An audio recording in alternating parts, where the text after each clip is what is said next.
And preferred pronouns, do you have? He, him. Okay, thank you.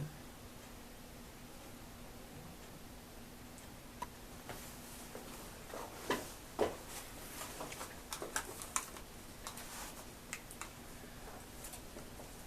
right, first thing is I need to check my levels. Can you tell me your full name and your title, please? Aaron Munoz, and I'm the president and founder of Out and Loud, Florida. All right, can you spell Munoz for me, please? M-U-N-O-Z.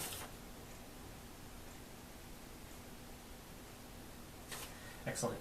Out and Loud, Florida, what is that? Well, Out and Loud is an LGBT, or SAGA, which stands for Sexuality and Gender Acceptance, intersectionality organization.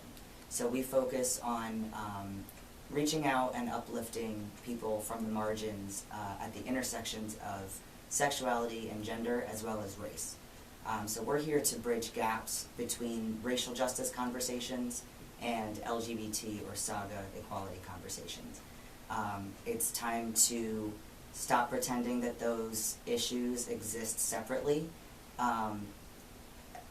LGBT people of color are experiencing marginalization in ways that can't be separated in their own lives, and therefore can't be separated in the conversations for justice. So we're here to raise those conversations and uplift those voices. And you're holding a Pulse Memorial. Why are you remembering the Pulse anniversary about a year after the fact? And tell us about where and when that'll be. Well, the Pulse Memorial event will be this Saturday, beginning at 5 p.m. until sunset. It'll be held in Centennial Park in Ybor City. We felt that it was really a duty to the community here in Tampa to hold this event. It felt, for me, like a passion project and a way to bring people together for a day, or rather an evening, of healing and light and hope for the future. Not necessarily to look back and mourn the tragedy, but to look forward and remember and honor those that we lost, and kind of vow to come together as a community, as multiple communities, from the Latino and Black communities to the Muslim community to, of course, the LGBT community and specifically the trans community. It's time for all of us to come together and work together on issues that affect all of us in intersectional ways. So this event was not just about memorializing the tragedy itself, but uplifting the voices of those communities who were so affected by it.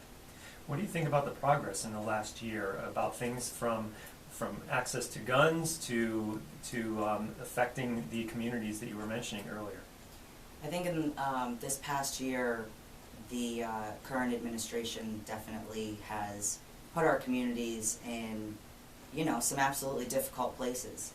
I am not very well versed on the issues of gun rights, but I do know that we have a staggering issue in the country, and particularly in Florida, with common sense gun regulations. And like I said, I'm not necessarily fully versed in that, but many of the organizations who will be speaking at the event on Saturday do work in various areas of legislation and education around that issue. And we'll definitely be looking forward to hearing their input on that.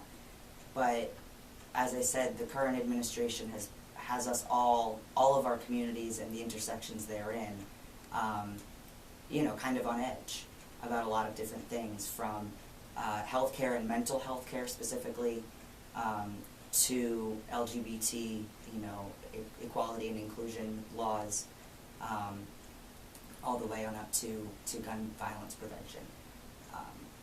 It's disheartening, admittedly, that so many of these issues have come our way at such an overwhelmingly rapid rate. However, it's also been the catalyst to mobilize a lot of people in the Tampa Bay area to get involved, to become activists when maybe they wouldn't have considered themselves activists before. It's motivated former activists like myself to become organizers and mobilizers, and to really go out there and do something and take direct action. And while the Pulse event is not necessarily a protest event, like Out and Loud is well known for, it's an important moment for our community to come together and heal. And those moments are just as important as the fight, so to speak. And finally, a lot of people are familiar with that. A lot of the victims of the Pulse shooting were LGBT, but there was a large Puerto Rican community that frequented the Pulse nightclub, and so many of the victims were Puerto Rican. What can you say about that and how that ties into your struggle?